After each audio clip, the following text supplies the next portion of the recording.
সল্টলেকের পুজোগুলোর মধ্যে কয়েক বছর ধরে এগিয়ে রয়েছে এফডি ব্লকের পুজো। এবারে তাদের পুজো 42 বছরে পদার্পণ করলো। এবার তাদের থিম দর্পণ দৃষ্টি। গোটা মণ্ডপের সাজসজ্জা করা হয়েছে দর্পণ দিয়ে। এই বিশেষ ধরনের থিম এবং ভাবনা কিন্তু সাধারণ মানুষের দর্শনার্থীদের নজর কাড়ছে।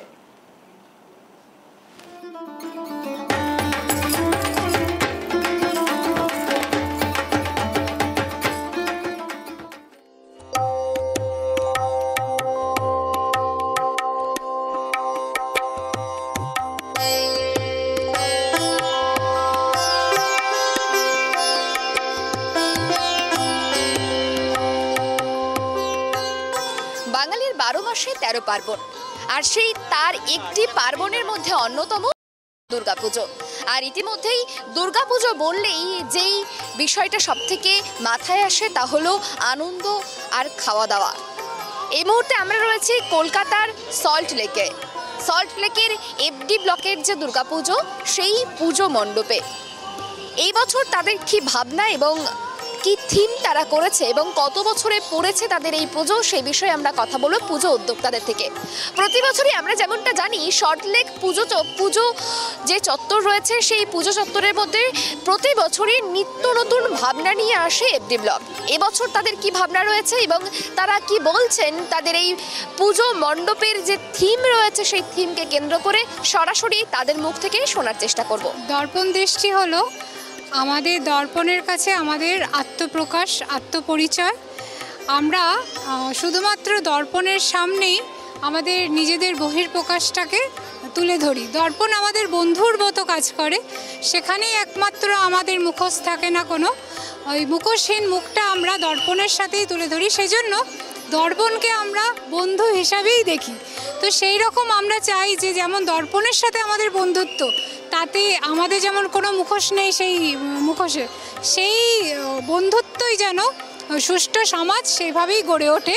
মুখোশহীন সমাজ চেয়েছি, সেটাই হলো দর্পণ দৃষ্টির। আপনাদের কত বছরে পদার্পণ করলো? আমাদের 41 বছরে এবার পদার্পণ করলেন। প্রতিমাটা সবসময় সাবেকই রাখি, থিম যাই হোক। আমাদের মানে পাড়ার লোকেদেরও এটাই একটা ডিমান্ড যে মা যেন সাবেকই হয়, মাকে যেন আমরা মানে যেরকমভাবে দেখতে অভ্যস্ত সেরকমভাবে দেখি, মানে অন্যরকম কিছুভাবে আমরা মাকে গিয়ে করি না। এবং মিন্টু পাল আজ বেশ কিছু বছর ধরে আমাদের ঠাকুর বানিয়ে যাচ্ছেন এবং প্রতি বছরই দেখবেন মোটামুটি মায়ের মুখ একই রকম, ওই রকমভাবে আমরা ঠাকুরকে প্রত্যেক বছর তুলে ধরি। সে আমাদের প্যান্ডেল যাই হোক তার সাথে সামঞ্জস্য করি।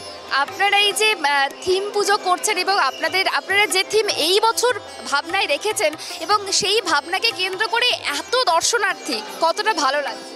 না, আমরা তো সারা বছর ধরে একটা প্ল্যান করে করি, কাজেই লোক আসবে দেখবে, এটা তো সবসময় থাকে, ভালো লাগছে। এবং মাঝে মাঝে বৃষ্টি যখন এরকম হুড়ুটুডু কোচকাচ্ছে তখন আমাদের মন খারাপ হয়ে যাচ্ছে যে আমাদের সব কষ্ট বোধহয় বৃথা যাবে। কিন্তু ঠাকুর আজকে যেমন শুকনো দিয়েছেন সবাই দেখতে পাচ্ছে, আশা করব সারা পুজোই এরকমভাবে মানুষ দেখবে, প্রচুর ফুটফল হবে আর আমরা খুব খুশি হব, তাতে খুশি হচ্ছিও, আরও খুশি হব। সল্টলেক চত্বরে প্রতি বছরই পুজোর তালিকায় এগিয়ে থাকে এফডি ব্লক। এবছর তাদের ভাবনায় উঠে এসেছে দর্পণ দৃষ্টি। আর এই যে পুজো মণ্ডপ, সেই পুজোর থিম, সেই প্রত্যেকটি থিমের যে কারুকার্য, সেই কারুকার্য করা হয়েছে দর্পণ দিয়ে। নেট এবং দর্পণের সহযোগী পুরো মণ্ডপটিকে সাজিয়ে তুলেছেন তারা এবং তাদের যে ভাবনা, সেই ভাবনা একেবারেই অনবদ্য। এবং সল্টলেক চত্বরে যদি ঠাকুর দেখতে আসেন সেক্ষেত্রে এফডি ব্লকের এই পুজো না দেখলেই নয়। ক্যামেরায় স্বপন রায়ের সঙ্গে সুপর্ণা ঘোষের report, tribe TV Bangla, Kolkata.